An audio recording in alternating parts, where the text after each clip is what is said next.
Good morning, grade 12, and welcome to the new session of environmental science.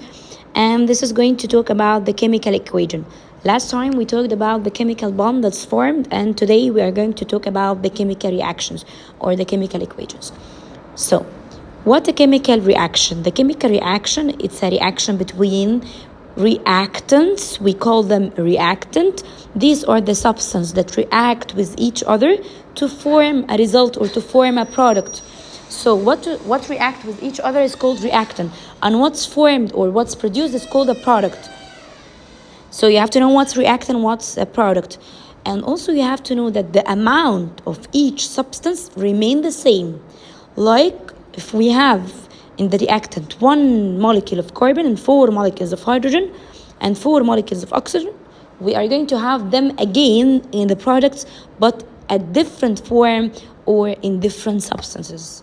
Because the bond is going to be broken down in the reactants and new bonds is going to be formed in the product. This is how the chemical equation done or the chemical reaction is happening between some elements to form another elements or between compounds to form another compounds.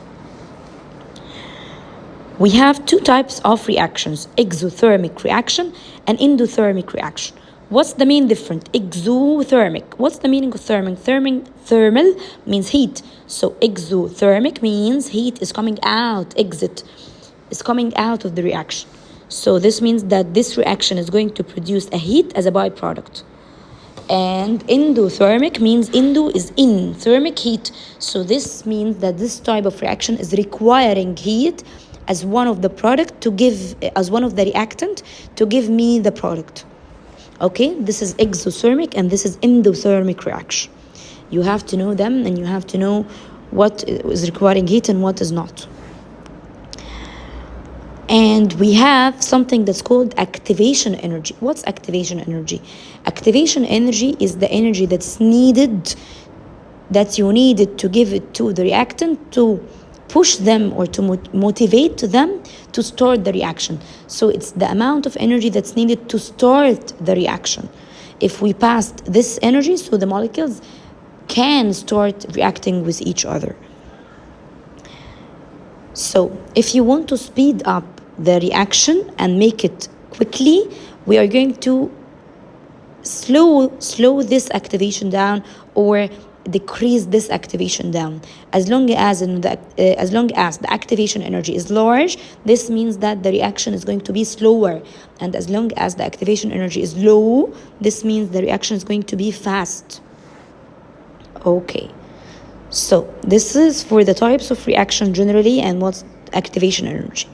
Now we are going to talk about biochemical reactions. What's biochemical?